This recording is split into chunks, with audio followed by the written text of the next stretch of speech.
Hey, real estate agents, welcome to the Weekly Closer. I'm your host, Jeff Underwood, along with my co-host, Joey Sampaga, the man with the plan. How are you doing, Joey? I'm cold. Yeah, it's starting to get a little chilly out, It is isn't cold. it? I do have hot cocoa right here, so we're good to go. Well, you need a big old, warm up the blood a little bit, right? That's what we need. Yep. Hey, we have a fantastic guest with us today. Yes, we do. We do.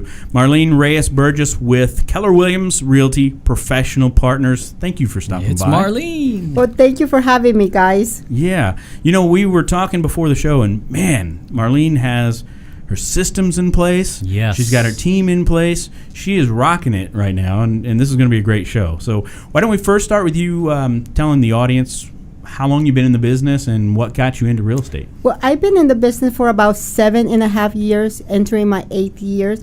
And actually, I got in the business because of my son.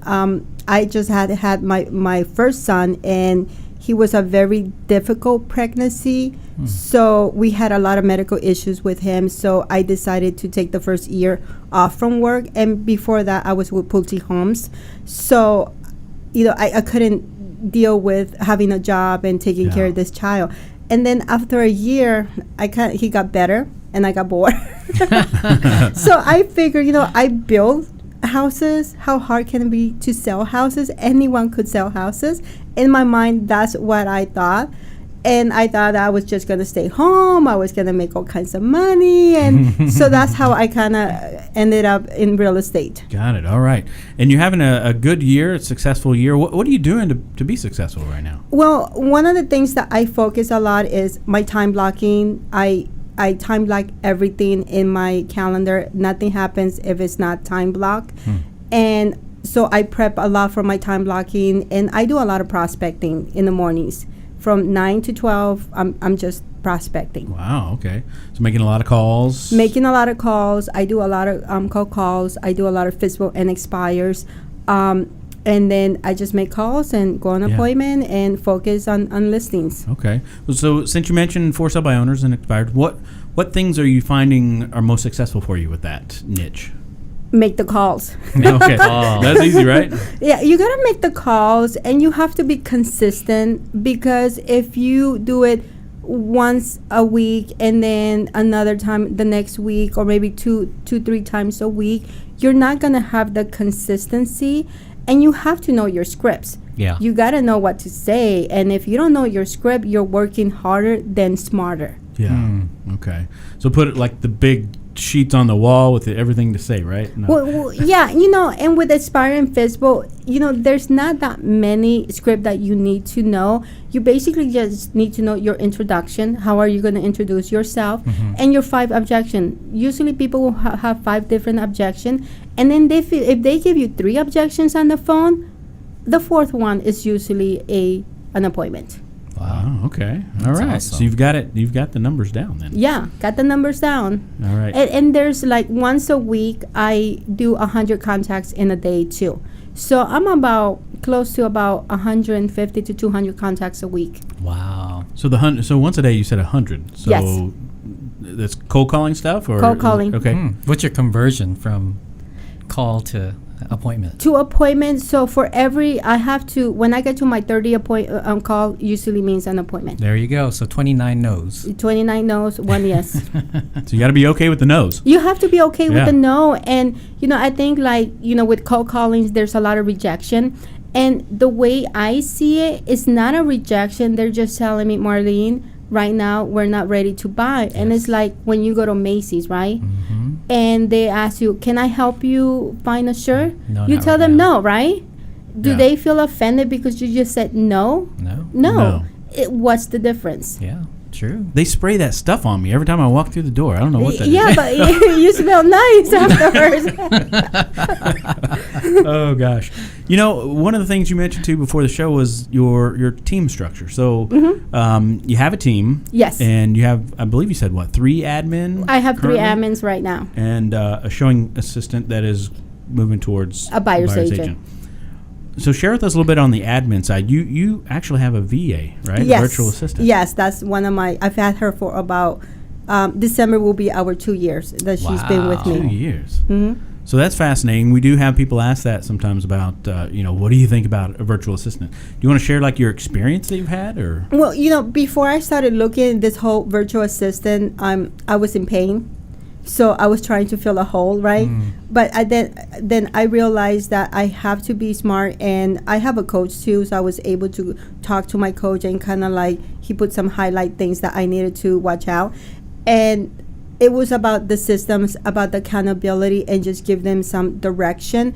And with her, I treat her just if she was an assistant here in the office. She has goals she needs to meet. She has her 411, her forms, and she has accountability, and she has to send me a report every at the end of the day of what she has accomplished.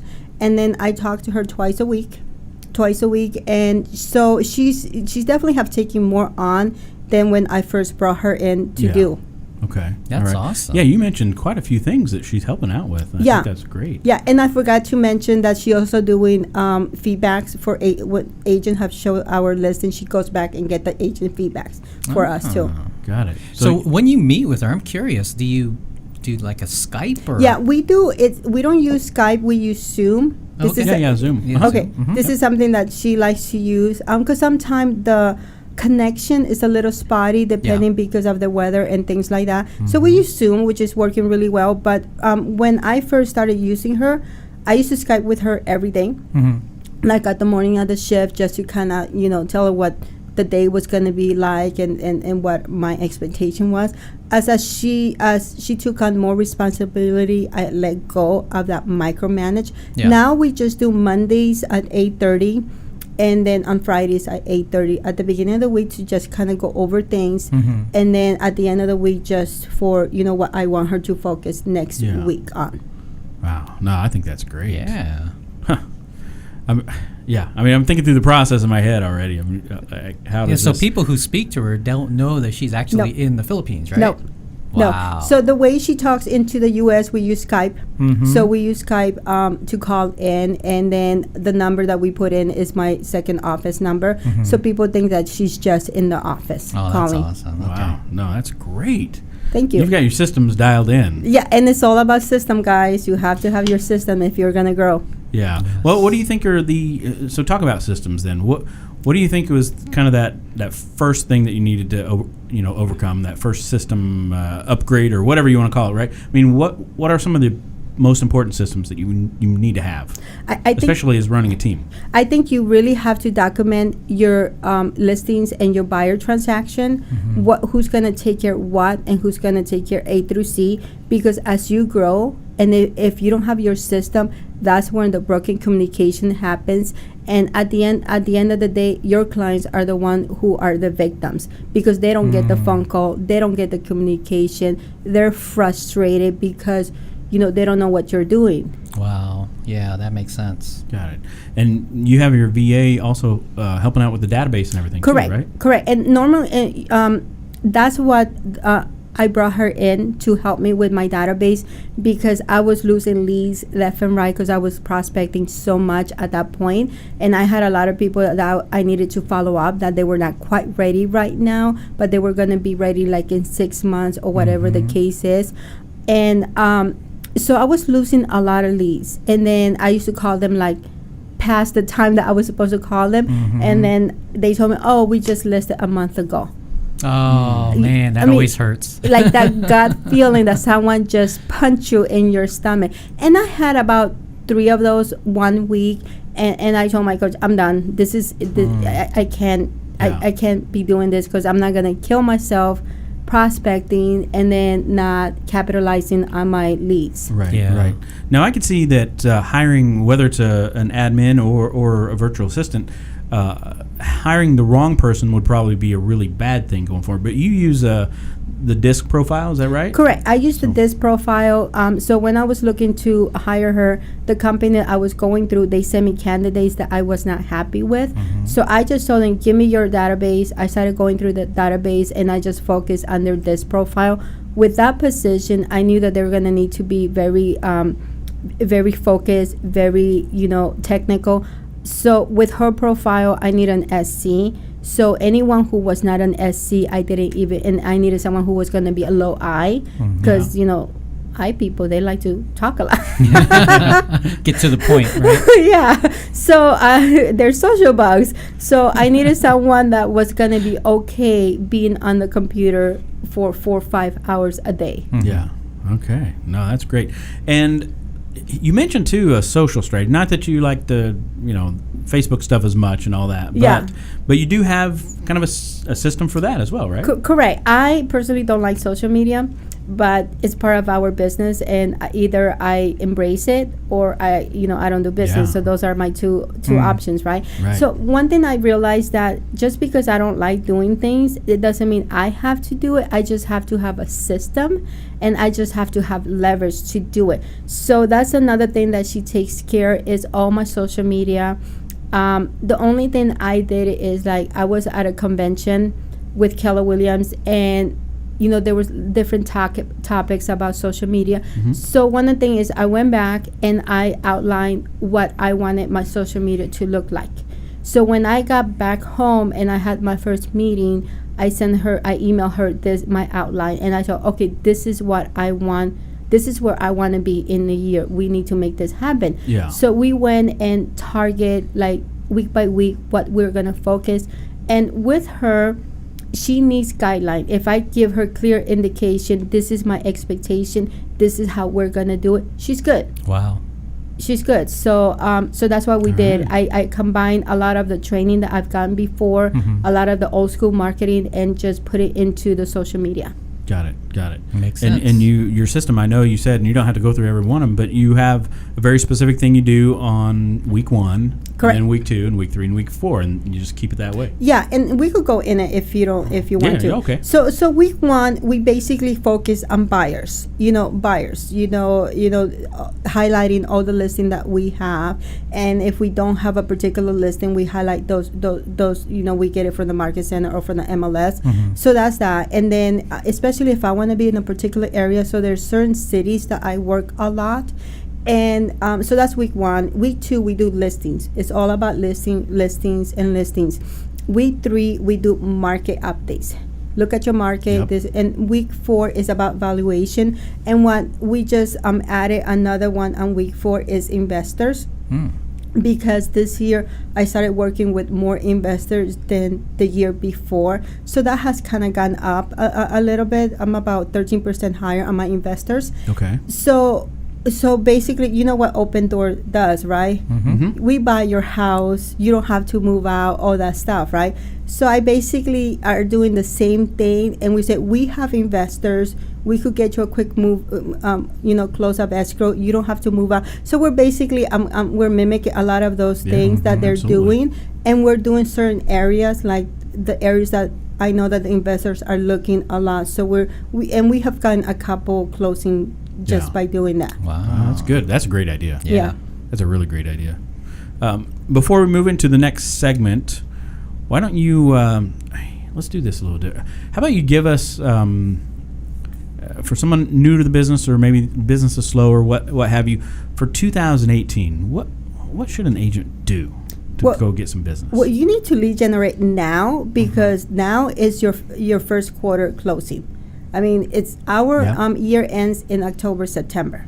Everything that we do now is for the first quarter. So you should have at least 50% of your closing for January already on the books. But lead gen, find something that you see yourself doing over and over and over, and just commit of the process and doing it, and become the master in that particular activity.